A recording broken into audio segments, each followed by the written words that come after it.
Hello YouTubers! Welcome to Tiny Blue Games. Today we will be doing an intro for the Necro build. Yay! Lots of conditions. So recently Gw2 has given us some new traits, and for these new traits I thought that I would make a build around them. So the new trait that I made the build around was that my conditions heal me 5% of their damage. That sounds pretty great for a Necromancer. For anybody that plays a Necromancer, you can do a lot of condition damage. So going with this, I thought to myself, hey, let's see if I can gain some more health from doing other stuff. And it's not like a ton of health, it's not a bunker build or anything, but it's got a little bit of regen with it. And you can stay alive a little bit more than you might with another build. So basically I just have do more damage while down. These traits are interchangeable. Minions damage is increased by 25%.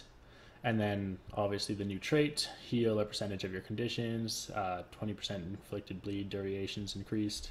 And then fear deals extra damage with conditions on them because you're basically always going to have a condition on them. Everybody knows the basic traits here, not going to go over those. However, you'll see I do get precision here, which, you know, always nice.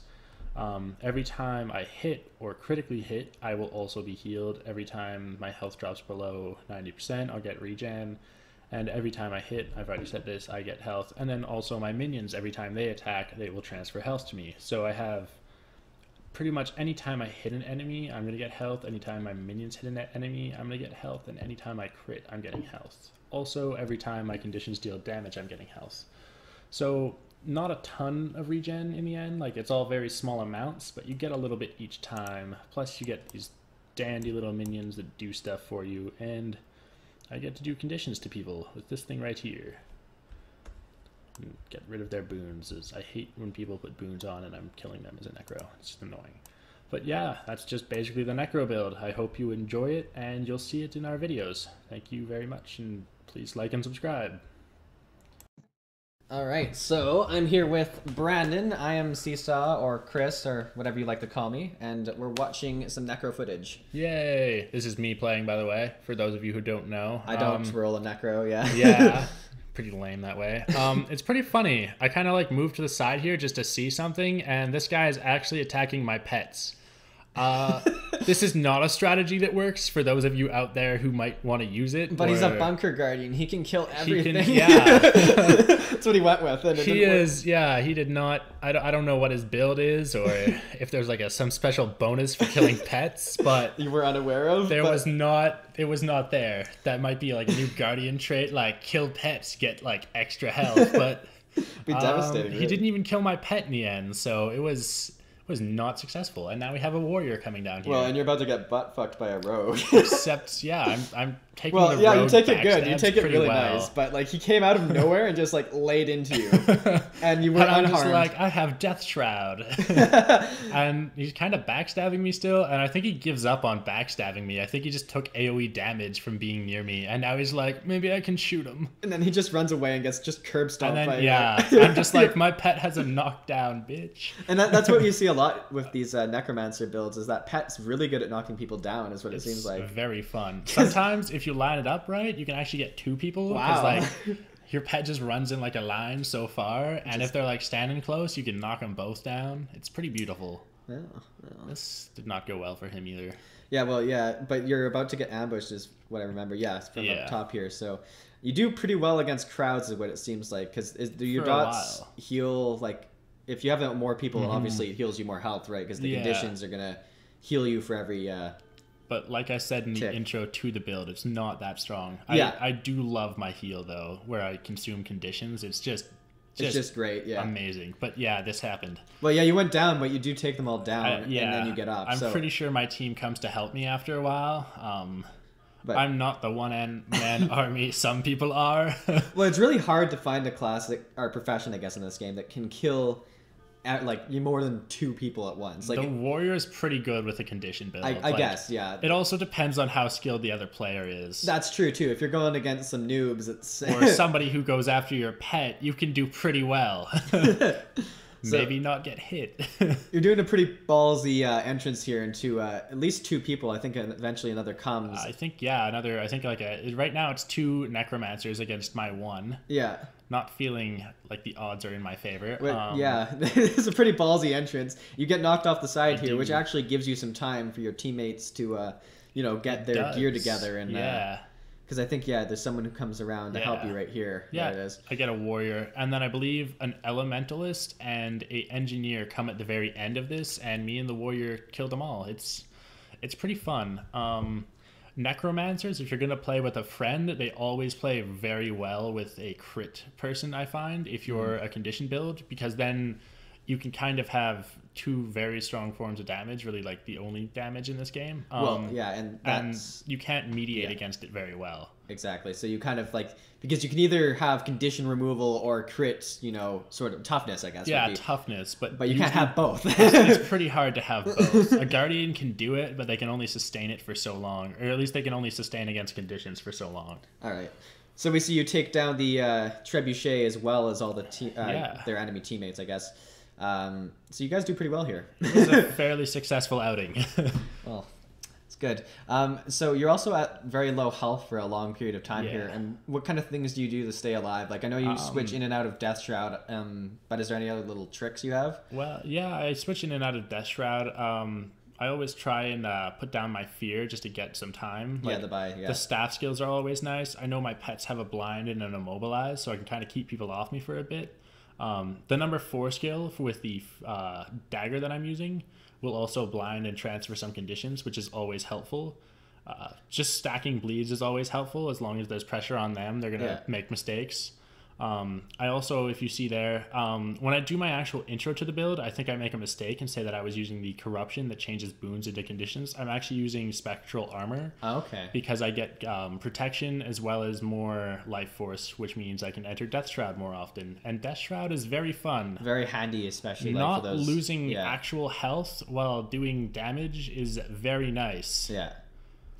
So here we see that it's pretty handy for a Necromancer sort of to start the fight without being attacked. Like, if you have the opportunity to lay down, your marks or whatever it is on the ground before they actually start attacking you, it's a pretty big... it's pretty nice. Yeah, it's a nice class or profession to start with, start the battle. Also quite nice about the marks is that they usually come vertically, not horizontally. So sometimes it does take players a longer time to find you. Right? Because they come either up out of the ground or they just kind of form on the ground, or they come down the number 5 for my scepter. All right. And my pets have to run around to get to the bottom of the building, so they don't actually see me right away. So you can kind of stack some conditions and really mess some people up. So we see you doing a lot of sort of base protection, like keeping the base. I know you're not a bunker build, but it's a pretty viable sort of defense build, right? Because you can definitely defend for a while against players as long as you try and play smart and you don't get overrun. Because I mean, no profession's really God. Like it's more the player behind it. Exactly. If you do watch YouTube, there's this one, I think it's like Yeesheesh Gaming. He is just ridiculous.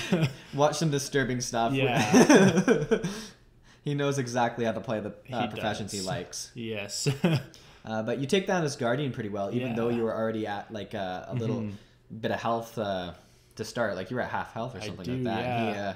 He goes down pretty hard. I really like this part here where you lay down your marks right where he's going to come up. Yeah. And he just has no idea. He just lands right into them. And then he just gets speared into a corner and dies. It's really good. And originally I thought there that I had help from the laser, but I think he actually jumped off the edge. I think he did avoid it. I mean, like it obviously, didn't help him, but the laser is pretty devastating. The laser is never fun. Yeah. So we kind of see you here attacking. This guy actually probably uses the crit build that my warrior that we did a video on, and I'll be sure to link it in the video actually. We did a video of the new burst precision trait that I think this guy's using right now. He did a nice, really nice dodge there. Yeah. But I'll link it, and it's a pretty good build. It's just he ran off the side there eventually. He gave up. He was like, "This is not going for me. I'm just gonna respawn." It's a dangerous area though in this map. You were telling me earlier because people get knocked off or fall through the holes, or people even build their spec to pull people off, which is kind of terrible. Kind of terrible if people kind of ruins it.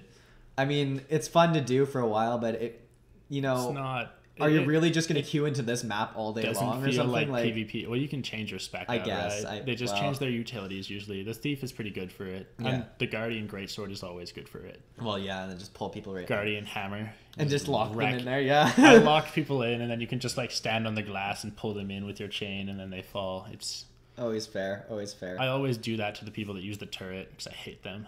Yeah. The lightning strike thing. Yeah, I don't ever use it. I only go up there sort of to liberate just to it. Get rid of people. Yeah, just to kind of get rid of them, and then you're like, I'm going back down. Yeah. I mean, it's a handy tool for like especially for the middle base here. It's kind of nice to have it on that, like just to keep pressure on it. Yeah. But it's also, I don't know. It's handy if nobody really is smart about it and goes and stops you from using it. Exactly. Or they only attack like one base at a time. So if they're smart, they just like distract you at one base and they can go take the other one. Yeah, exactly. And then it's kind of useless because it's just, Because, I mean, that's a person off your team that's up there operating it the entire time too. And I like to think that if you had a good build, you should be able to do more damage than the cannon does. I mean, it does a pretty good damage, but like it has a cooldown on it. You have to aim it. There's a lot of stuff there. So there's an interesting moment here where the glass does not break underneath this Guardian. I definitely go to check this out. I'm like, what's happening here? He's just able to float, which is a very interesting Guardian skill. Not super surprising, really. But he dies eventually. Yeah, I go and see him. It breaks now. Is this gonna work? Or so this is the final scene we have here. A really, really good, strong scene for you. You spread the conditions very well. You'll take it away for a bit. Yeah, no. They're all just kind of standing at a base, and I know you're supposed to fight on the base to take it, but let's be honest, with all of them standing there, I'm not going to take it. They're going to slaughter me. So I just kind of get to sit to the side and put all my marks down, and then they all die, and then I get to go take the base. It works pretty well because they just kind of sit in one area for you and just accept your damage. Just take it. They pretty much, yeah. This guy follows me down and puts some pressure on me. Yeah, so you I just kind of take solo play here. Yeah, I like that it's a spec that can do the AOE and can also do the single target if it needs to. It's very versatile that way. It's very strong for damage in team fights as well as single target because no matter what, you're going to be stacking quite a bit of conditions, and you can stack them on a single person quite high, and then you can even get like a medium amount or a decent amount on members around that person of the other team, so you're constantly keeping pressure on them and it makes it easier for your team because then they're getting damage. And this is gonna wrap up our video. This Necromancer dies and has a comment for the warrior. So thanks for watching. I've been Seesaw, this is Marx, or I'm Chris. Thanks for watching. Be sure to subscribe, like. There'll be plenty more videos on builds and specs and all that for Guild Wars 2 as well as Wildstar. So thanks for watching. Any suggestions, please give us some. We love suggestions. Open to suggestions. All right, thanks guys. Thanks